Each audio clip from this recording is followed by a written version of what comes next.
si el destino se hubiese puesto en pie de guerra contra el creador del Quijote, el caballero andante, enviándole, al igual que a su héroe, una tribulación tras otra.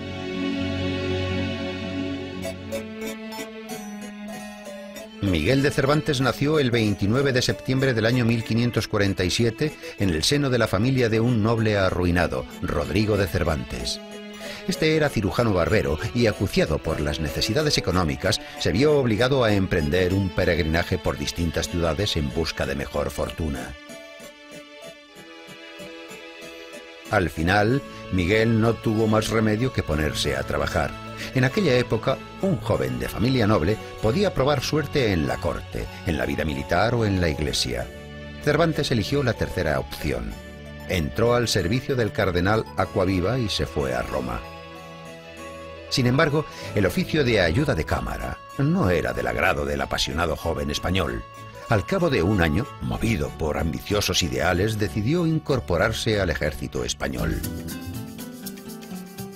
El 7 de octubre del año 1571, el barco en el que servía Cervantes combatió en la batalla de Lepanto. Miguel luchó con valor y recibió 3 balazos de arcabuz durante la contienda, uno de los cuales le dejaría inutilizada la mano izquierda para siempre. Pero ni siquiera esto consiguió apartar a Cervantes del ejército. Recuperado de sus heridas, volvió al servicio activo, participando en distintas campañas durante 5 años más. Pero el destino le tenía deparada otra dura prueba. En el año 1575, la galera El Sol, en la que servía Cervantes, fue apresada por unos corsarios. El desafortunado hidalgo fue vendido como esclavo en Argel. Sin embargo, las cartas de recomendación para el rey que el cautivo llevaba con él le darían cierta categoría ante Hassan Bajá, gobernador de Argel, y le salvarían de graves castigos, pero la suma del rescate que Bajá señaló para tan importante cautivo ascendió notablemente. Los parientes de Cervantes tardaron 5 años en reunir el dinero para pagar el rescate de Miguel. Cervantes se alegró de volver a casa, pero al parecer sus tribulaciones no habían acabado aún. Nadie, salvo sus parientes, necesitaba al veterano que había resultado gravemente herido durante una batalla. Para entonces los Cervantes estaban en la ruina. El padre, después de quedarse sordo, había tenido que renunciar a seguir ejerciendo su profesión de cirujano barbero, por lo que la responsabilidad de mantener a la familia recayó sobre los hombros de Miguel.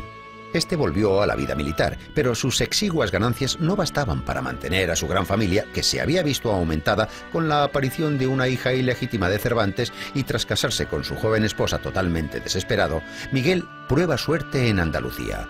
En el año 1587 se las arregla para conseguir el puesto de comisario de abastos de la Armada Invencible. Pero allí, donde los proveedores deshonestos se enriquecían en tan solo unos meses, el noble y honesto hidalgo no tuvo más que problemas. Fue encarcelado varias veces, víctima de falsas acusaciones de malversación de fondos.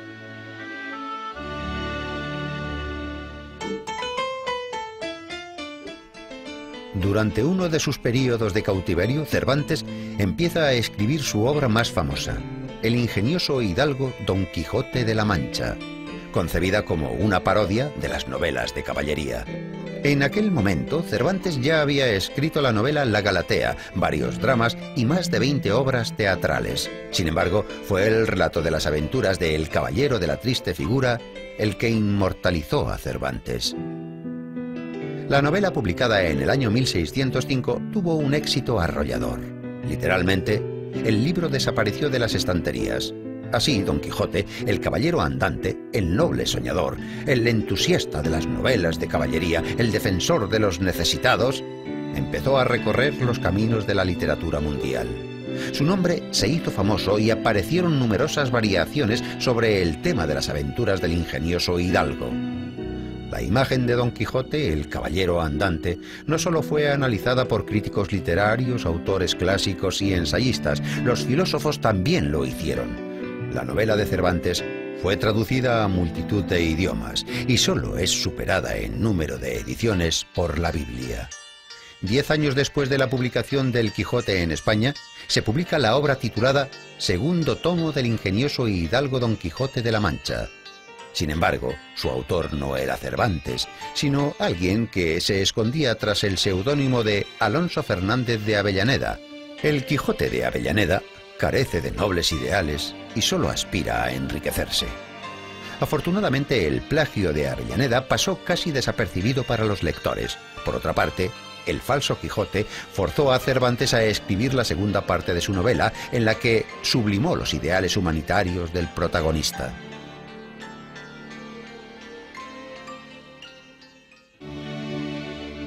La publicación de los 2 volúmenes de El ingenioso hidalgo Don Quijote de la Mancha le reportó fama mundial, pero no hizo rico a Cervantes. El escritor pasó sus últimos años en Madrid, malviviendo en una bohardilla. En el año 1613, Cervantes ingresó como novicio en la Orden Tercera de San Francisco, en la que pronunciaría los votos definitivos 3 años después. El gran escritor falleció el 23 de abril del año 1616 y fue enterrado de caridad con el sayal franciscano en el convento de las Trinitarias.